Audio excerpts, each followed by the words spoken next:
ओम शांति। 6 सितंबर 2025 की मुरली से मुख्य पॉइंट। आज परमात्मा ने कहा, मीठे बच्चे, तुम्हें यही चिंता रहे कि हम कैसे सबको सुखधाम का रास्ता बताएं, यानी सतयुग का रास्ता बताएं। सबको पता पड़े कि यही पुरुषोत्तम बनने का संगम युग है। प्रश्न, तुम बच्चे आपस में एक दो को कौन सी मुबारक देते हो? मनुष्य मुबारक कब देते हैं? प्रश्न बाबा के उत्तर में बाबा ने कहा, मनुष्य मुबारक तब देते हैं जब कोई जन्मता है, यानी जन्म लेता है, विजयी बनता है, यानी बाबा कहते हैं, या फिर शादी करता है, कोई यह बड़ा दिन होता है, परंतु वह कोई सच्ची मुबारक बाबा कहते नहीं होती। तुम बच्चे एक दो को परम धाम बाप का बनने की मुबारक देते हो। तुम कहते हो कि हम कितने खुश नसीब हैं जो सब दुखों से छूट सुखधाम में चले जाते हैं। तुम्हें दिल में खुशी होती है। ओम शांति। बाबा समझाते हैं, अब प्रश्न उठता है कि बेहद का बाप है कौन? यह देखो तो फिर सभी जानते हैं कि सबका बाप तो एक ही है। इस सृष्टि का रचयिता एक ही है, जिसको परमपिता परमात्मा कहा जाता है। लौकिक में यानी शरीर का पिता को परमपिता थोड़े ही कहते हैं। अभी देखो ये बात भी सब भूले हुए हैं। इसीलिए परमपिता परमात्मा जो दुख हरता सुख करता है उसे बाबा कहते हैं, तुम बच्चे ही जानते हो कैसे वो हमारे दुख हर लेता है, फिर सुख शांति में चले जाएंगे। अब बाबा कहते सब थोड़ी ना जाएंगे, कुछ तो देखो सुख में और कुछ शांति में चले जाएंगे। यानी जिन्होंने अभी संगम युग में पुरुषार्थ किया होगा वह तो सतयुग में और सारे परम धाम में जाएंगे। बाबा कहते सारे थोड़े ही पार्ट, सबका ही पार्ट थोड़ी ना सतयुग का है, कोई का त्रेता का भी है, कोई का द्वापर का भी है। बाबा कहते हैं जब तुम सतयुग में रहते हो तो सब मुक्ति धाम में, यानी ईश्वर का घर। मुसलमान लोग जब नमाज पढ़ते हैं तो सब मिलकर खुदा ताला की बंदगी करते हैं। किस लिए? बहिश्त के लिए, यानी देखो सतयुग और फिर अल्लाह के लिए। अब अल्लाह के घर में वो बहिश्त नहीं कहेंगे, वहाँ तो देखो आत्माएं परमात्मा के साथ शांति में रहती हैं। वहाँ शरीर नहीं है, भगवान के पास भी शरीर नहीं है, आत्मा के पास भी शरीर नहीं है। बाबा कहते अल्लाह के नाम से कोई पवित्र नहीं बन जाएगा, क्योंकि अल्लाह को तो जानते ही नहीं ना। अब बाबा कहते हैं मनुष्य को कैसे राय दें, कैसे समझाएं कि परमात्मा तो सुख शांति का वर्षा देते हैं। शांति कैसे हो?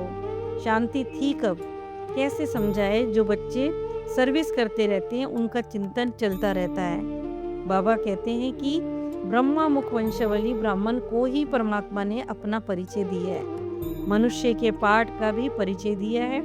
अब हम मनुष्य मात्र को बाप और रचना का परिचय कैसे दें? सबको यही कहते हैं कि परमात्मा अपने को आत्मा समझ मुझको याद करो। परमात्मा ये बात सबको समझाते हैं। तो देखो खुदा के घर चले आएंगे, वहाँ सब नहीं जाएंगे, वहाँ है ही एक ही धर्म। बाबा कहते इसमें नाराज होने की भी बात नहीं है। इस समय सभी को शांति चाहिए ना, पर शांति तो मिलती नहीं ना, शांति तो शांति धाम में ही मिलेगी। फिर कहा कि पुरुषोत्तम संगम युग, पुरुषोत्तम बाबा कहते उत्तम से उत्तम पुरुष। जब तक देखो आत्मा पवित्र नहीं बनती है तब तक उत्तम पुरुष बन नहीं सकते हैं। अब देवी गुण भी धारण करने हैं। इस समय सभी मनुष्यों के करैक्टर बिल्कुल बिगड़े हुए हैं, यानी आत्माएं सारी करैक्टरलेस हैं। सतयुग में तो देखो करैक्टर बहुत फर्स्ट क्लास होते हैं, भारतवासी ही ऊंचे करैक्टर वाले बनते हैं। फिर देखो करैक्टर वाले ही देखो जो कम करैक्टर वाले होते हैं ना, तो बाबा कहते हैं वो उनके आगे माथा टेकते हैं। परमात्मा कहते हैं मनुष्यों का तीसरा नेत्र खोले कैसे? ये युक्तियां रचनी है। ज्ञान तो देखो बाबा में है, परंतु मनुष्य कहते हैं मेरे में ज्ञान है। यह भी देखो देह का अभिमान है ना, बाबा कहते हैं यहाँ तो देखो आत्मा का ज्ञान है। इसीलिए तो फिर आत्मिक स्थिति में टिकना सिखाते हैं परमात्मा। सन्यासियों के पास शास्त्रों का ज्ञान है, यह परमात्मा का ज्ञान भी मनुष्यों को युक्ति से समझाना है। वो लोग तो कृष्ण को भी भगवान कह देते हैं, क्योंकि देखो भगवान को जानते नहीं है ना, इसलिए कह देते हैं। ऋषि मुनि आदि कहते हैं कि हम नहीं जानते, समझते हैं कि मनुष्य भगवान नहीं हो सकता है। निराकार भगवान ही रचता, वही कैसे रचता है? उसका नाम रूप देश काल क्या है? जबकि कैसे बाबा कहते भी हैं कि नाम रूप से न्यारा है। अब इतनी भी समझ नहीं है कि नाम रूप से न्यारी तो कोई वस्तु होती ही नहीं है। कुछ ना कुछ नाम तो होते ही है ना हर चीज का। बाबा कहते इम्पॉसिबल है। अगर कहते पत्थर टिक्कर कच्छ मच्छ सब में, तो फिर भी बाबा कहते नाम रूप तो हो जाता है ना। तो कुछ भी कहते रहते हैं, इसीलिए रात दिन का बाबा कहते चिंतन चलना चाहिए कि मनुष्यों को कैसे समझाएं। यह समय मनुष्य से देवता बनने का पुरुषोत्तम संगम युग है। मनुष्य देवताओं को नम्न करते हैं, मनुष्य मनुष्यों को नम्न नहीं करते हैं। मुख्य बात ही है अल्लाह के पास कैसे पहुंचे। इस समय सबकी बाबा कहते दुर्गति है, गिरती हुई अवस्था है। प्योरिटी इस समय है ही नहीं है। प्योरिटी और इम्प्योरिटी बाबा कहते सोने में जैसे खाद डाली जाती है ना, इसी तरह से आत्मा पहले प्योर थी, अब तमो प्रधान बनी है। शांति धाम में तो देखो सब प्योर थी आत्माएं, यहाँ आकर आहिस्ते आहिस्ते इम्प्योर बनती जा रही है। हर देखो मनुष्य आत्मा को सतो रजो तमो से गुजरना ही पड़ता है, जरूर बनना ही है। देह की बाबा कहते सब संबंध छोड़ के मुझ परमात्मा यानी अपने को आत्मा समझ परमात्मा को याद करना है। भगवानुवश तो है ही ना कि मुझे याद करने से ही 5 भूत निकल जाएंगे, काम क्रोध लोभ मोह, है ना। बाबा कहते ये निकलेंगे ही परमात्मा की याद से। बाप को तुम्हारी चिंता रही, तब तो देखो ख्याल आया ना कि जाऊं जाकर सबको किसी तरह से सुखी बनाऊं, साथ में मददगार भी बनूं। अकेले परमात्मा क्या करेगा, ये तो विचार सागर मंथन करो।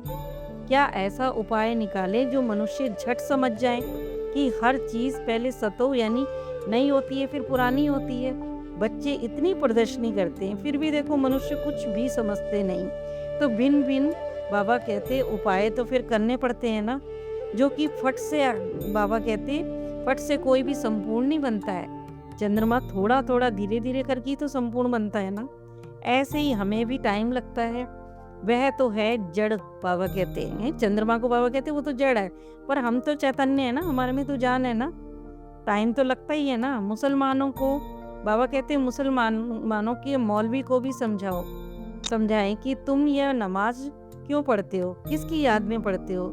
यह विचार सागर मंथन करना चाहिए। बड़े बड़े दिनों पर प्रेसिडेंट आदि भी देखो मस्जिद में जाते हैं, बड़ों से देखो मिलते हैं। सब मस्जिदों की मस्जिद, फिर एक बड़ी मस्जिद भी होती है, वहाँ बाबा कहते जाते हैं ईद मुबारक देने।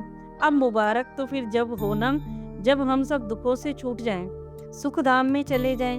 कोई भी बाबा कहते जीतता है तो मुबारक देते हैं, कोई शादी करते हैं तो मुबारक देते हैं। सहदेव बाबा कहते सुखी हो।